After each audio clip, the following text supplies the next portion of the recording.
Assalamualaikum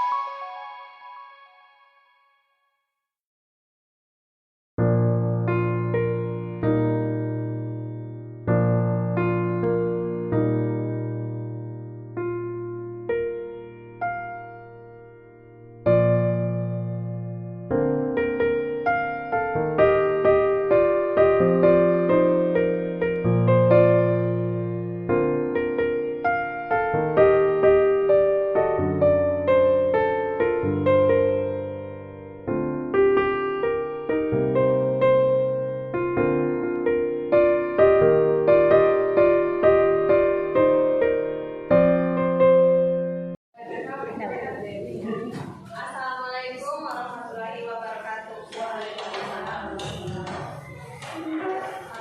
Selamat siang Bapak-bapak, Ibu semuanya. Terima kasih sudah bersedia hadir dalam acara diseminasi dari calon guru bendera angkatan 9 dengan saya sebagai calon guru bendera nama Bedina Rahayu. Nah, pada acara ini, pada kegiatan ini, saya akan memberikan penjelasan materi dari apa yang sudah saya pelajari pada pendidikan guru bendera angkatan 9 kepada bapak-bapak dan ibu-ibu semuanya. Sebelum kegiatan ini kita mulai, alangkah baiknya sebelum kita berdoa terlebih dahulu. Berdoa.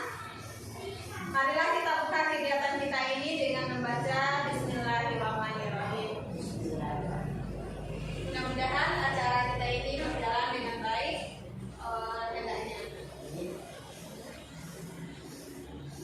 Pada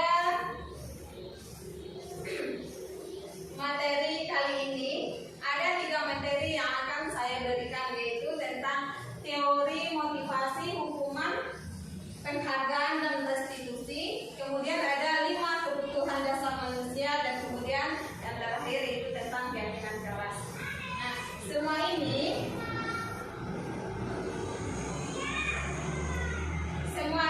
akan kita pelajari dan akan kita terapkan dalam kegiatan kita sehari-hari, terutama dalam proses pembelajaran kita. Nah, yang pertama yaitu teori motivasi, hukuman, dan penghargaan serta restitusi. Teori motivasi. Ada 3 motivasi yang melandaskan perilaku manusia. Yang pertama yaitu untuk menghindari ketidaknyamanan atau hukuman. Ini adalah tingkat terendah dari motivasi perilaku manusia. Kenapa? Biasanya orang yang motivasi perilakunya untuk menghindari hukuman atau ketidaknyamanan akan selalu bertanya, apa yang akan terjadi apabila saya tidak melakukannya? Nah, sebenarnya mereka sedang menghindari permasalahan yang akan muncul. Nah, sehingga hal tersebut berpengaruh pada manusia itu baik secara fisik, psikologis maupun tidak terpenuhinya kebutuhan mereka. Nah, motivasi ini itu adalah motivasi yang bersifat eksternal atau yang dibuat dari pribadi manusia itu sendiri. Yang kedua, motivasi yang kedua yaitu untuk mendapatkan imbalan atau penghargaan dari orang lain. Nah, ini motivasi yang kedua ini, mereka melakukan sebuah tindakan untuk mendapatkan pujian dari orang lain yang menurut mereka pujian tersebut penting dan mereka letakkan dalam dunia berkualitas mereka. Jadi di sini dasar mereka melakukan tindakan. Nah, dasar mereka melakukan tindakan atau suatu perilaku itu hanya untuk mendapatkan imbalan atau penghargaan. Nah, jika tidak ada imbalan atau penghargaan,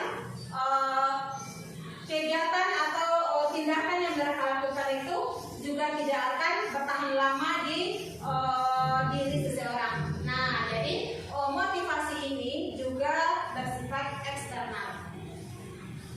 Kemudian yang ketiga, motivasi yang ketiga adalah untuk menjadi orang yang mereka inginkan dan menghargai diri sendiri dengan nilai-nilai yang mereka percayai.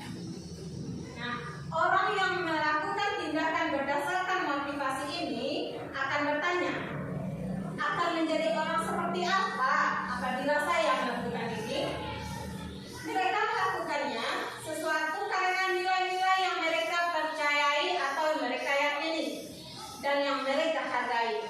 Nah, di sini melakukannya karena mereka ingin menjadi orang sesuai dengan nilai-nilai yang mereka percaya tersebut. Nah, ini adalah motivasi internal yang ada pada diri seseorang. Jadi yang paling baik di sini adalah itu untuk menjadi orang seperti apa yang kita inginkan. Jadi ada 3 tindakan motivasi yang mendorong kita untuk melakukan tindakan.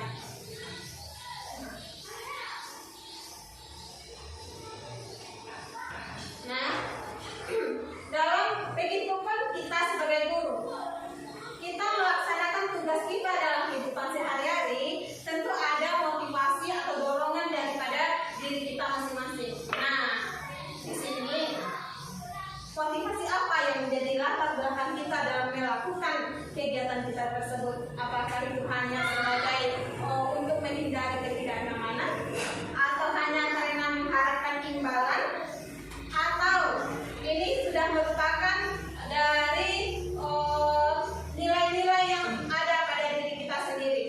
Itu kembali lagi kepada diri kita sebagai pendidik.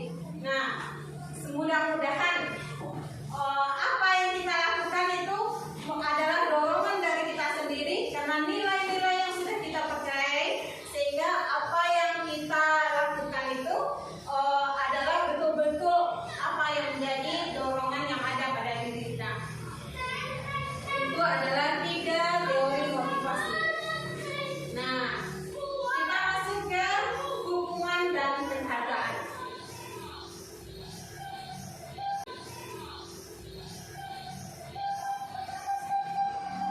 Dalam melaksanakan suatu peraturan ataupun melaksanakan keyakinan kelas, baik di kelas ataupun sekolah, bila mana ada suatu pelanggaran, tentu akan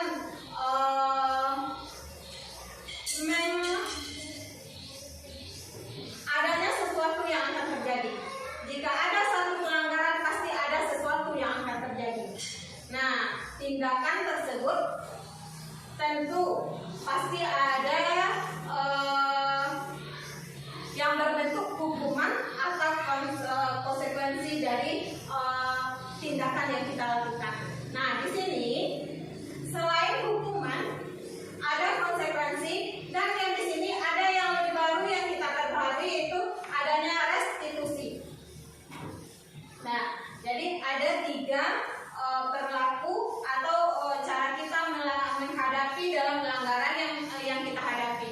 Ada yang berbentuk hukuman, ada konsekuensi, dan restitusi. Manakah yang lebih baik?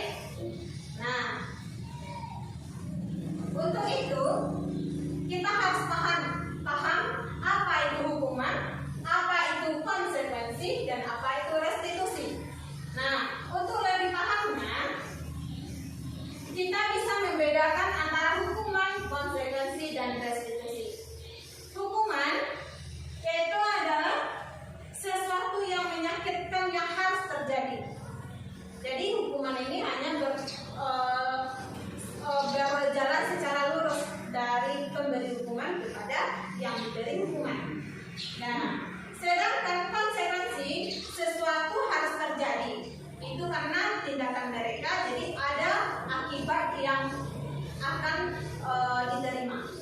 Sedangkan restitusi itu ada pilihan dari suatu tindakan yang sudah dilakukan, ada pilihan yang akan dihadapinya.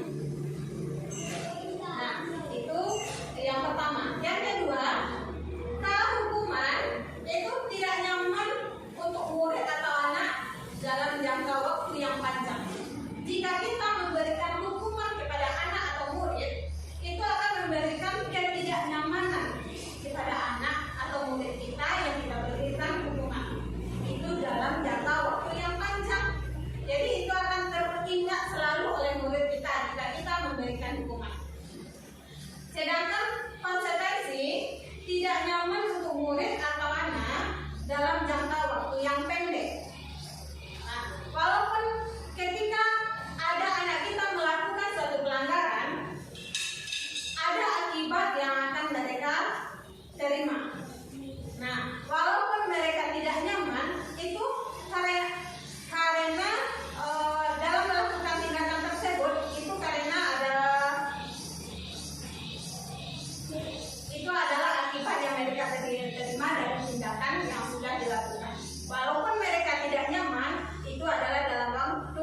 jika anak melakukan sesuatu, kita akan memberikan ini, akan diberi ini.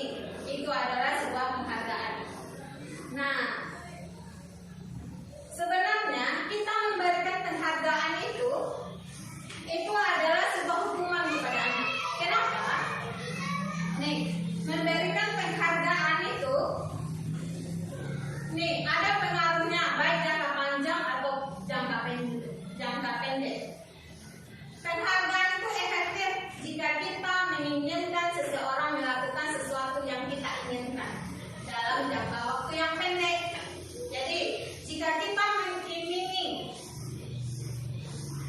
kita ingin anak melakukan sesuatu, kita imingi dengan diberikan ini, diberikan itu, pasti anak akan cepat melakukannya. Hanya waktunya hanya pas ketika kita memberikan penghargaan tersebut. Dan jika kita tidak memberikan, itu tidak akan terulang lagi. Jadi itu jangka waktunya pendek. Nah, jika kita menggunakan penghargaan lagi dan lagi, maka orang tersebut akan bergantung pada penghargaan yang diberikan serta kehilangan motivasi yang ada dalam dirinya. Nah, jika kita memberikan penghargaan terus, setiap hari, setiap ada tindakan, ada penghargaan. Setiap tindakan ada imbalan yang akan didapatnya. Itu dapat menghilangkan motivasi yang ada pada diri kita. Kemudian, jika kita mendapatkan penghargaan untuk melakukan sesuatu yang baik, maka selain kita senantiasa berharap mendapatkan penghargaan tersebut lagi, kita pun menjadi tidak menyadari tindakan yang baik yang kita lakukan. Karena setiap kita melakukan tindakan yang kita harapkan hanyalah sebagai untuk mengharapkan imbalan, tanpa adanya kita peduli ini baik atau buruk. Nah, kemudian penghargaan tersebut tidaklah efektif. Kenapa? Nah, yang pertama yaitu suatu penghargaan adalah suatu benda atau peristiwa yang diinginkan, yang dibuat dengan persyaratannya. Hanya jika Anda melakukan hal ini, maka Anda akan mendapatkan penghargaan yang diinginkan. Nah, jadi kita menginginkan sesuatu, jika ada yang diharapkan, jika ada yang diinginkan. Jadi penghargaan tindakan tersebut tidak merupakan dorongan dari anak tersebut. Kemudian, jika saya mengharapkan suatu penghargaan dan tidak mendapatkannya, maka saya akan kecewa dan berkecil hati, serta kemungkinan lain saya tidak akan berusaha sekeras sebelumnya.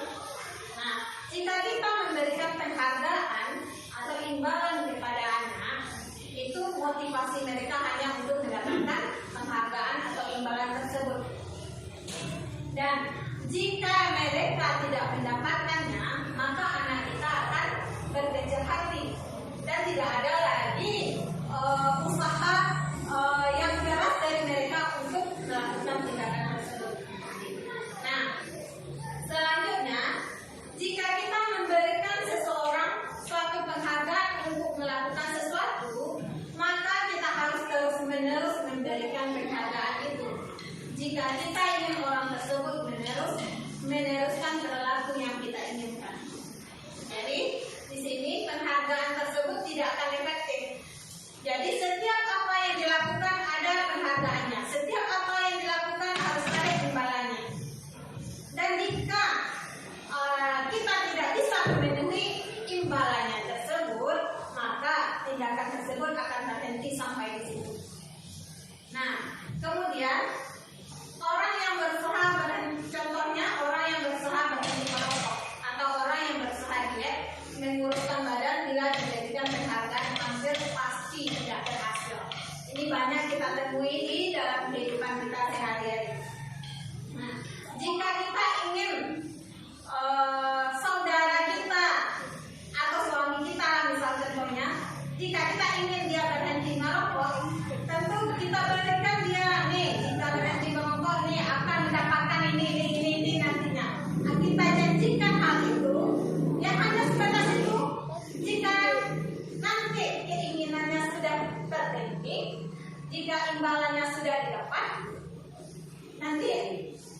keinginan perilaku tersebut akan muncul kembali.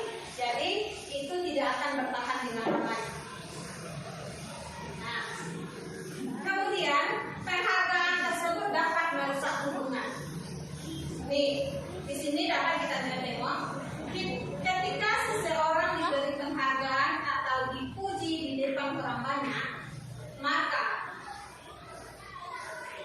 yang lain akan merasa iri dan sebagian dari mereka akan tidak menyukai orang yang diberi penghargaan tersebut. Nih, dapat kita tengok dalam kehidupan kita sehari-hari.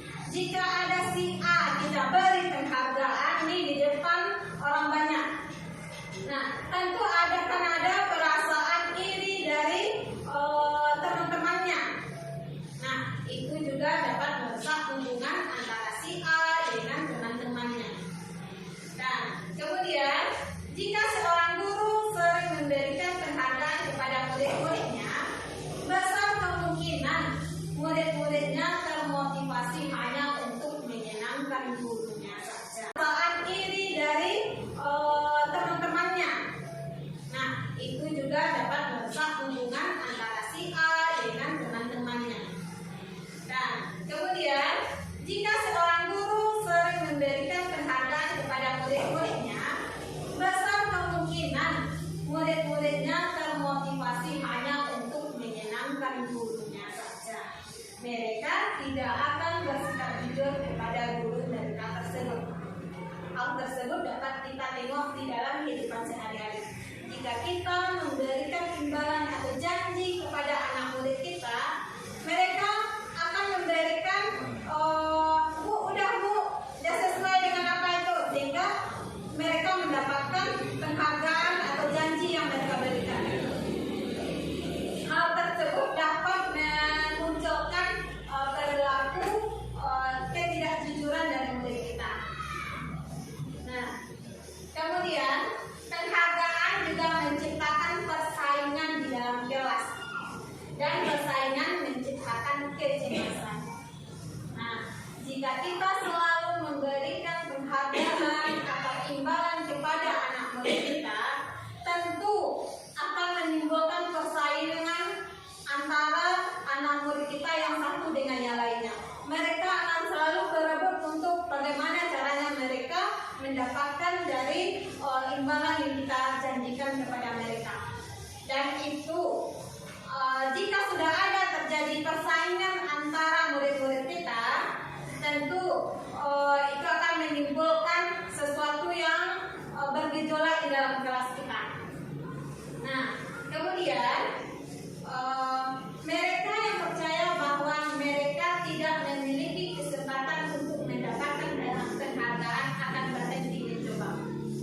Nih, kalau kita selalu menjanjikan sesuatu kepada anak murid kita, nih, ketika kita janjikan, ada seseorang, sebagian dari anak murid, biar aja lah, nanti nanti pasti ini orangnya yang akan mendapatkan, sehingga tidak ada motivasi bagi anak kita untuk mengembangkan potensi yang ada pada diri mereka sendiri.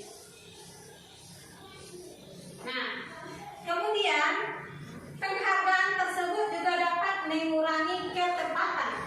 Ini maksudnya adalah ketika kita memberikan penghargaan kepada anak murid kita atau anak didik kita, mereka akan selalu bagaimana supaya cepat melakukan sesuatu, sehingga tidak adanya ketepatan di dalam mereka dalam melakukan tindakan mereka tersebut. Nah, kemudian penghargaan juga dapat menurunkan kualitas. Nah, terus penghargaan juga dapat mematikan kreativitas. Nah, selain itu, penghargaan juga sebagai dapat menghukum. Kenapa nih penghargaan dapat menghukum?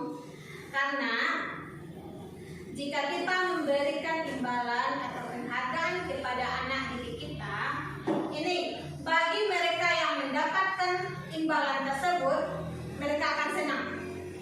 Nah, sedangkan bagi mereka yang tidak mendapatkannya, itu akan merasa kecewa.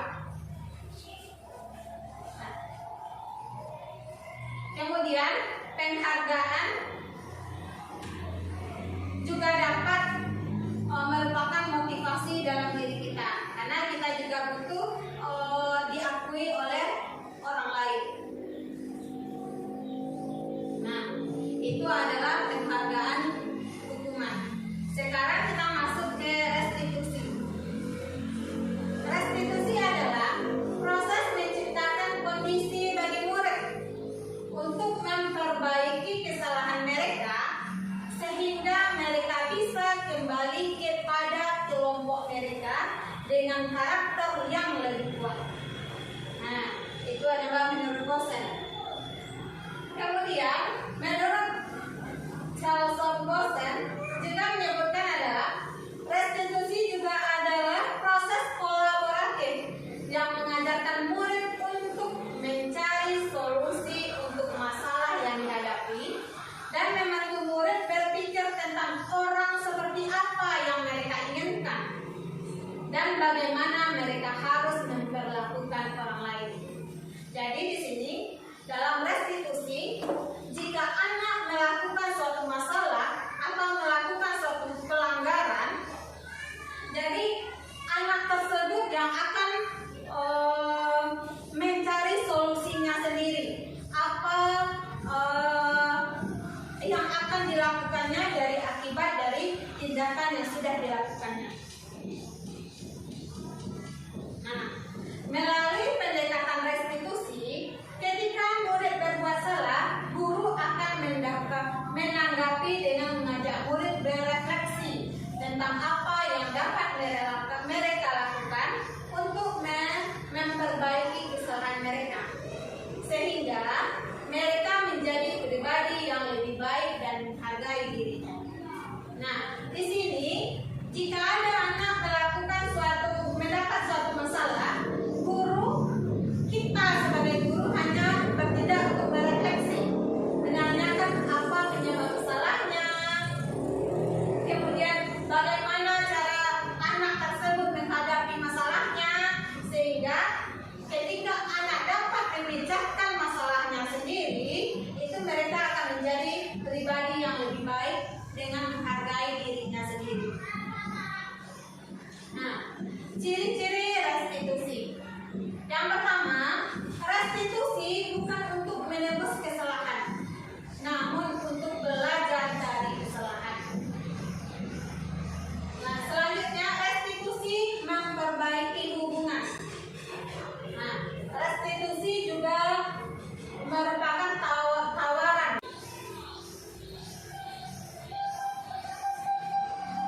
Dalam melaksanakan suatu peraturan ataupun melaksanakan keyakinan kelas, baik di kelas ataupun sekolah, bila mana ada suatu pelanggaran, tentu akan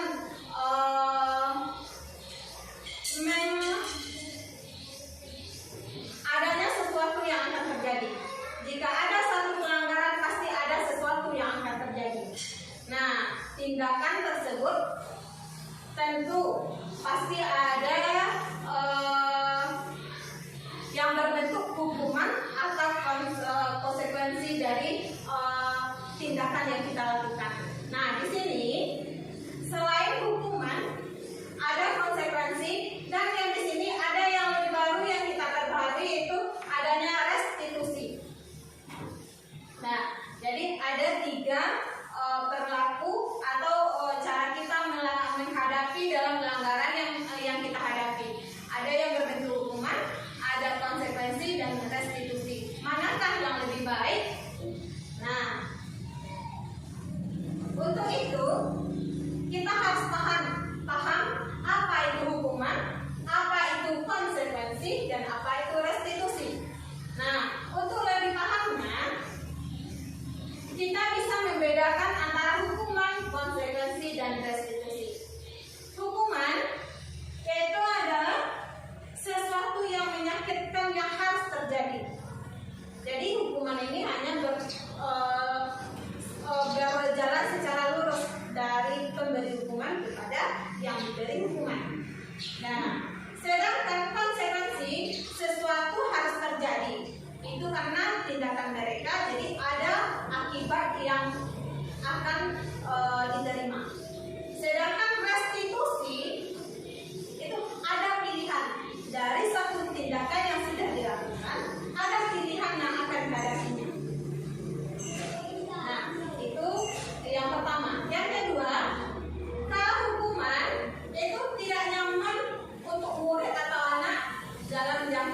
yang panjang. Jika kita memberikan hukuman kepada anak atau murid, itu akan memberikan ketidaknyamanan kepada anak atau murid kita yang kita berikan hukuman. Itu dalam jangka waktu yang panjang. Jadi itu akan teringat selalu oleh murid kita jika kita memberikan hukuman. Sedangkan konsekuensi tidak nyaman untuk murid atau anak dalam jangka waktu yang pendek. Nah, walaupun ketika ada anak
keyakinan kelas kita.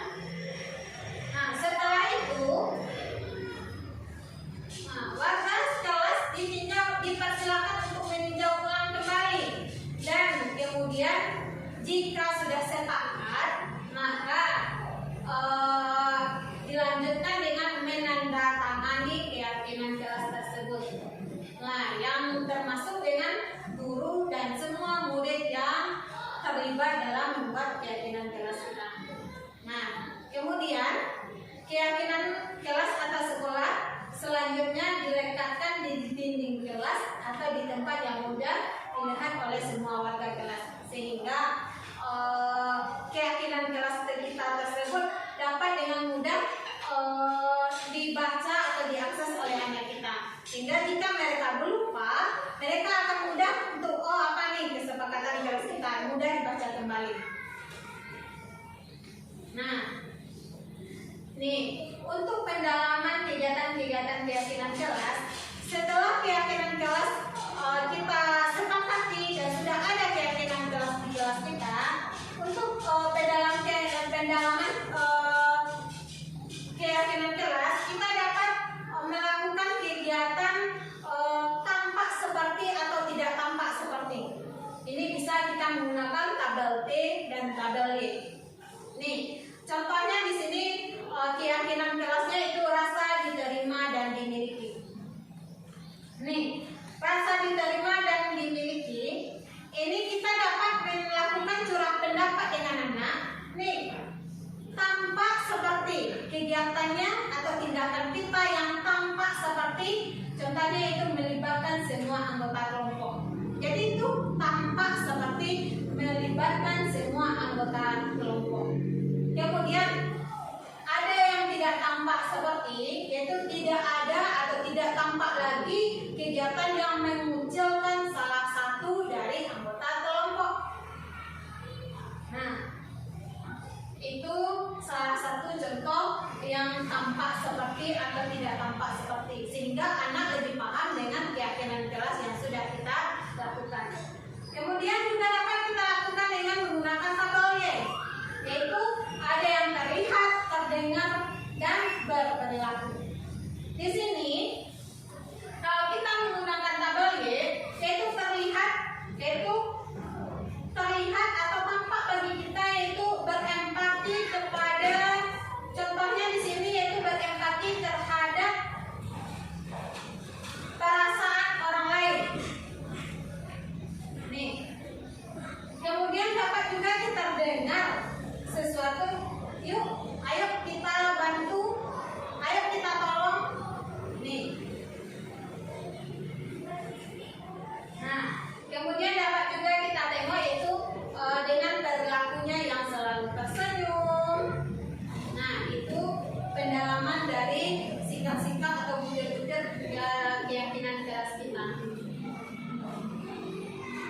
Nah, itulah materi kita tentang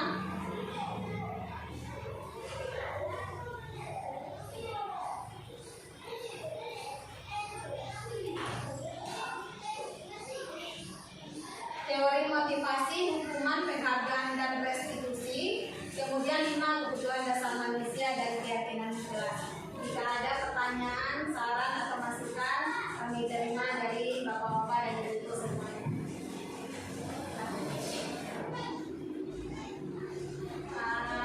Itulah ya, terima kasih.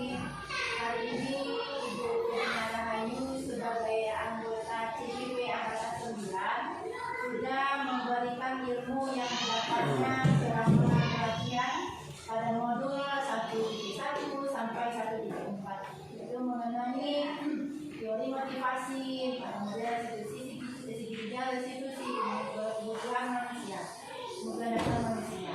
Dan mudah-mudahan ilmu yang berguna dibahaskan kepada teman-teman guru bisa bermanfaat dan bisa kita laksanakan di sekolah kita ini untuk perubahan pendidikan dan kemajuan pendidikan di sekolah kita. Terima kasih. Terima kasih banyak kepada Ibu yang sudah memberikan motivasi dan dorongan sehingga apa yang sudah kami dapati dapat kami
kegiatan.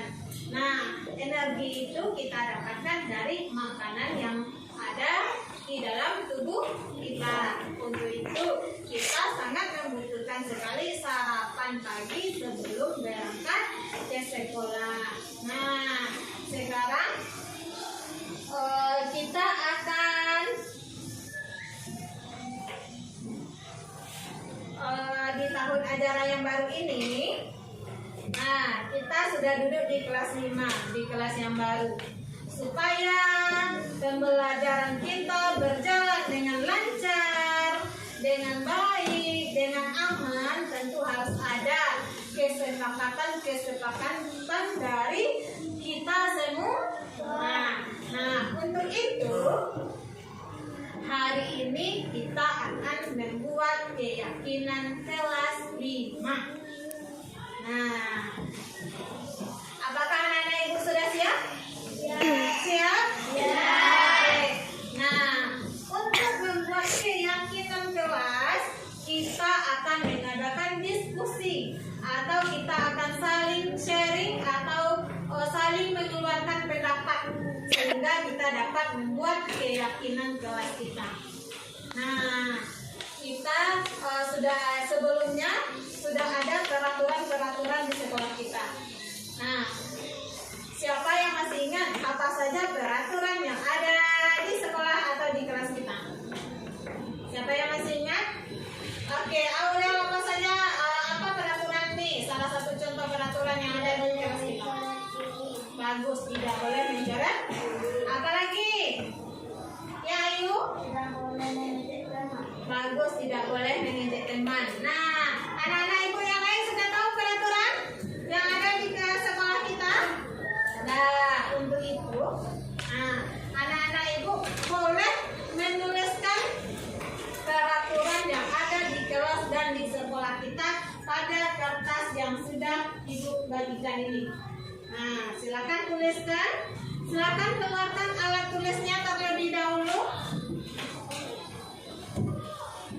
Bikin namanya ya.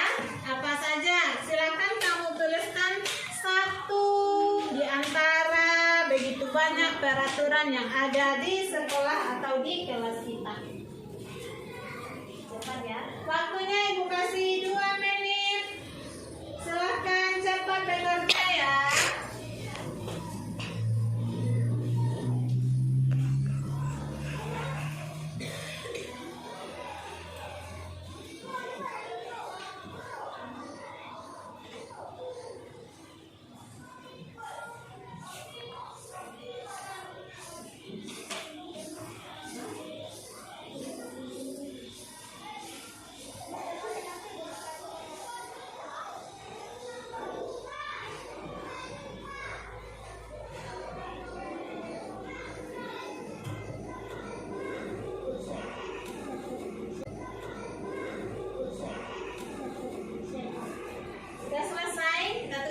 Sebentar ya. Silakan tuliskan salah satu contoh peraturan yang ada di kelas atau di sekolah kita.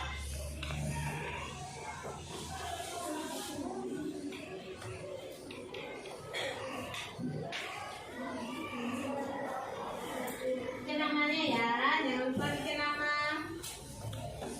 Oke. Sudah selesai? Nah, kalau sudah selesai, anak-anak ibu silakan tempelkan peraturan yang sudah anak ibu buat di kertas yang sudah ibu bagikan tadi secara bergantian ke depan kelas. Mulai dari Rizal. Nah, sebelum ditempel, anak-anak ibu silakan sebutkan keras-keras ya dengan suara yang keras apa peraturan yang anak-anak ibu buat. Bagus sekali. Silakan kita tempelkan. Oke. Nah, lanjut azan. Apa peraturan yang azan buat? Tidak boleh berkata kotor. Bagus. Silakan tempelkan sini azan.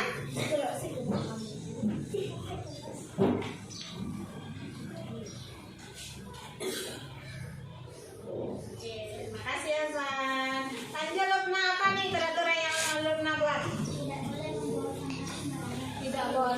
membuang sampah sembarangan. Bagus Lukna.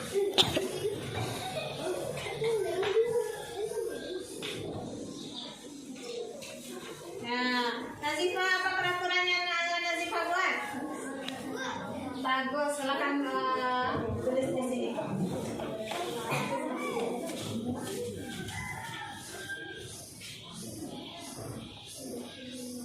Oke, Cinta, apa lagi Cinta? Bagus sekali. Tidak boleh membawa perhiasan yang berlebihan ke sekolah. Terima kasih Cinta. Lanjut, Akifa, apa lagi sayang? Bagus, tidak boleh membuang sampah sembarangan.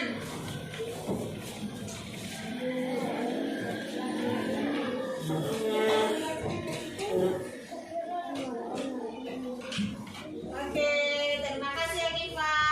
Zahid, apa lagi Zahid? Tidak boleh membuang sampah sembarangan. Iya sama. Boleh, silakan ketulis di sini Zahid. Nah, apa lagi Nizam? Tidak boleh membuang sampah sembarangan. Sama ya? Nah, boleh Nizam, silakan kembangkan.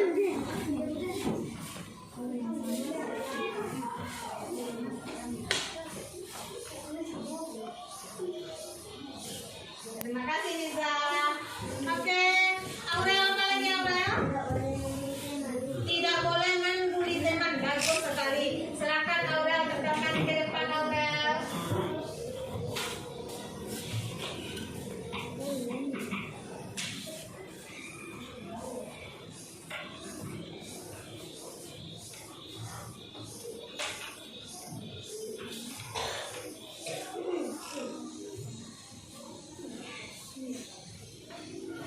Oke, selanjutnya siapa lagi?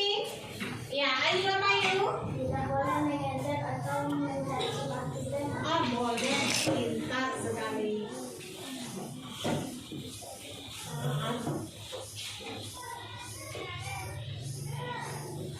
Oke, terima kasih Ayu. Lanjut, Robi, apa lagi Robi? Tidak boleh berkelahi. Oh, pintar sekali. Tidak boleh berkelahi. Silakan Robi, keluarkan di sini. Terima kasih Robi. Nah, lanjut, Arzi. Tidak boleh menyebut nama orang tua. Bagus sekali, tidak boleh menyebut nama orang tua.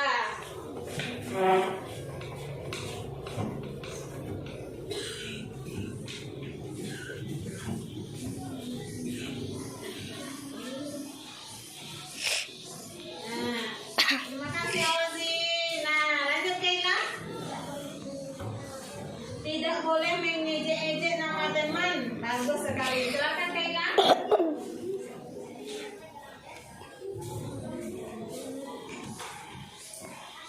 Terima kasih Keila. Nah, terakhir Airin, apa lagi Airin? Bagus. Silakan Airin.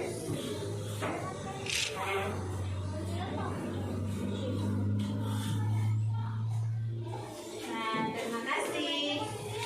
Nah, tadi anak-anak ibu sudah menyebutkan peraturan-peraturan yang ada di sekolah dan di kelas kita. Nih, ada yang membuat tidak boleh menyebut nama orang tua. Nih, tidak boleh menyebut nama orang tua. Nih, kita masih menggunakan kata negatif. Tidak, itu masih menggunakan kata negatif. Nah, kata negatif ini akan kita ubah menjadi kata yang lebih positif, yang lebih baik. Kata tidak kita ganti dengan kata positif yang lebih baik. Nih, tidak boleh menyebut nama orang tua. Nih, apa nih kalimat positifnya yang lebih baik?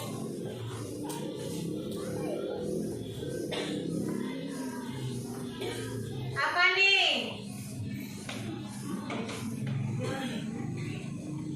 Memanggil teman dengan sopan. Apa nih? Apa kalimat positifnya? Dengan Memanggil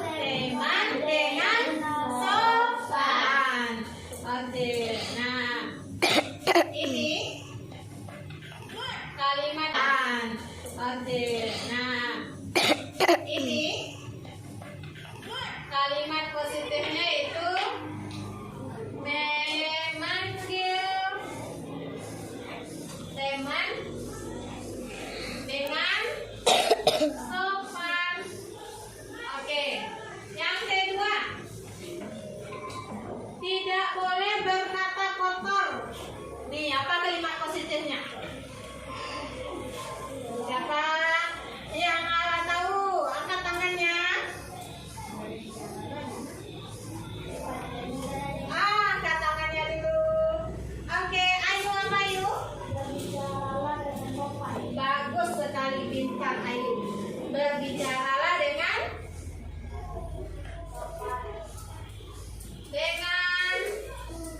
sopan. Nah, yang ketiga, ada tidak boleh membuang sampah sembarangan. Tidak boleh membuang sampah sembarang. Apa kalimat positifnya? Kita harus membuang. Angkat tangannya dulu. Yang lain nanti. Oke.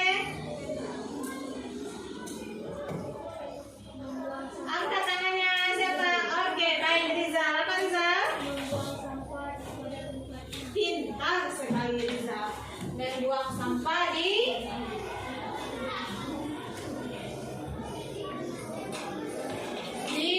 tempatnya atau di tong sampah. Apakah di mana tempat sampah? Di dalam laci kita? Iya. Di dalam tas? Di mana tempat sampah kita?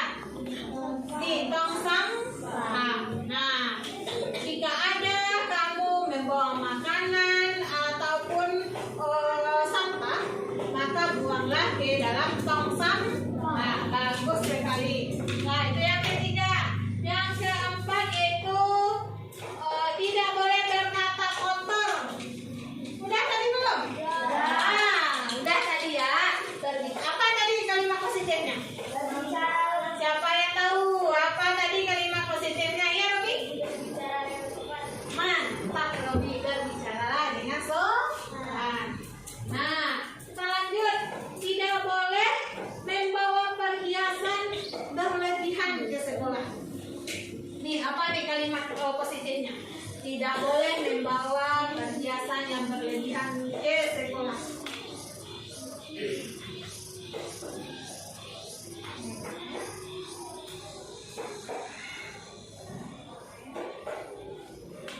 Oke, iya Nisa? Bagus sekali. Memakai pakaian sopan, rapi, dan tidak berlebihan. Nah, memakai pakaian yang sopan dan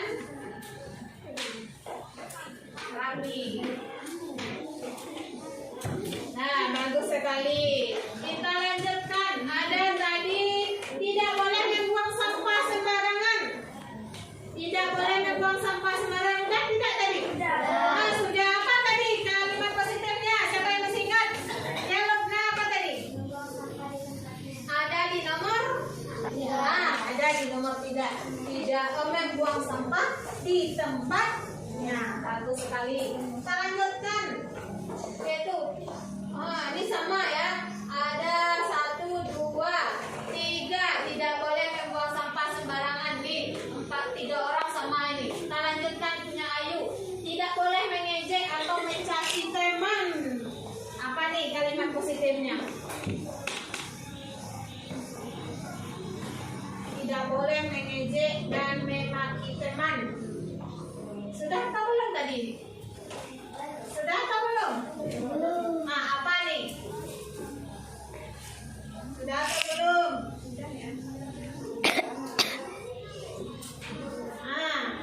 Apa nih kalimat positifnya? Siapa yang tahu? Iya, Kaila? Bagus sekali, Kaila. Berbicaralah dengan sopan. Nih, ada di nomor, udah ada belum? Sudah di nomor? Sudah ada di nomor 2.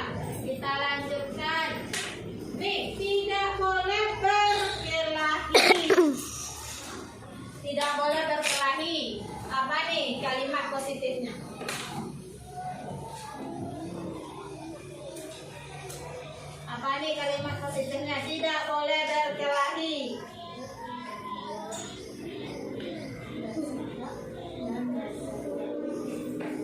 Siapa yang tahu? Oke, Ayu. Bersikap dan berperilaku sopan. Bersikap dan berperilaku sopan. Oke, kita lanjutkan. Nih, terakhir tidak boleh mencoret-coret dinding. Apa nih? Tidak boleh mencoret-coret dinding.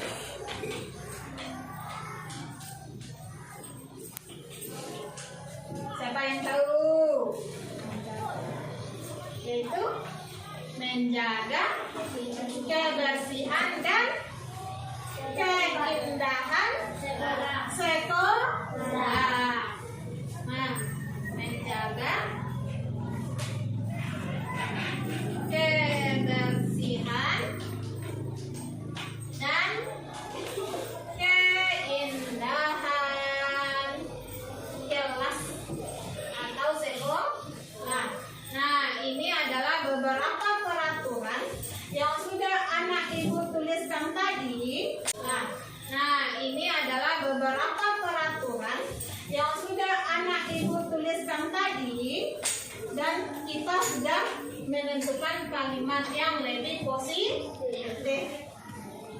Nah, tadi anak ibu sudah memanggil teman dengan sopan. Ini kira-kira jika kita memanggil teman dengan sopan, nilai apa nih yang terdapat pada kegiatan memanggil teman dengan sopan?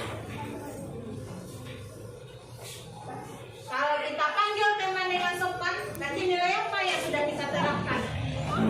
Nilai sikapnya yang bagaimana?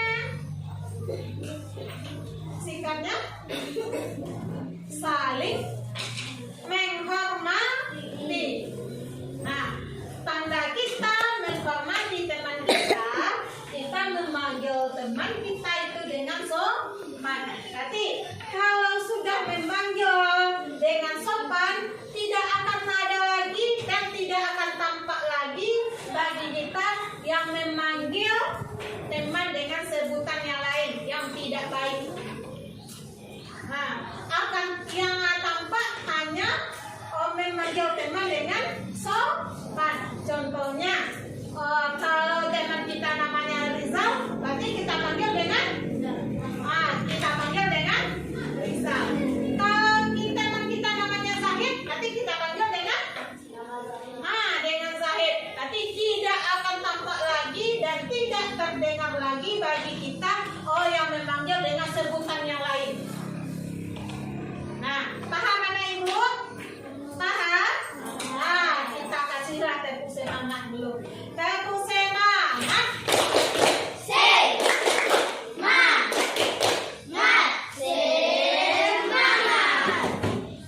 Oke. Tadi yang kedua, berbicaralah dengan sopan. Nih, nilai apa nih? Kita terapkan pada berbicaralah dengan sopan. Nilai apa nih? Jika kita selalu berbicara dengan sopan, berarti kita sudah menerapkan nilai pintar sekali ya Rogi. Sudah menerapkan nilai kesopanan, atau juga bisa nilai saling menghargai teman. Nah, itu adalah nilai yang terkandung di dalam berbicaralah dengan sopan. Nah, jika kita sudah berbicara dengan sopan, nih, tidak akan tampak lagi bagi kita yang berbicara dengan kasar. Nah, yang berbicara dengan yang tidak baik. Nah, yang tampak bagi kita, yang terdengar bagi kita yaitu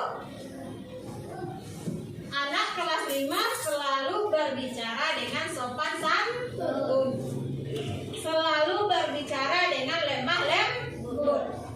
Nah, tidak ada lagi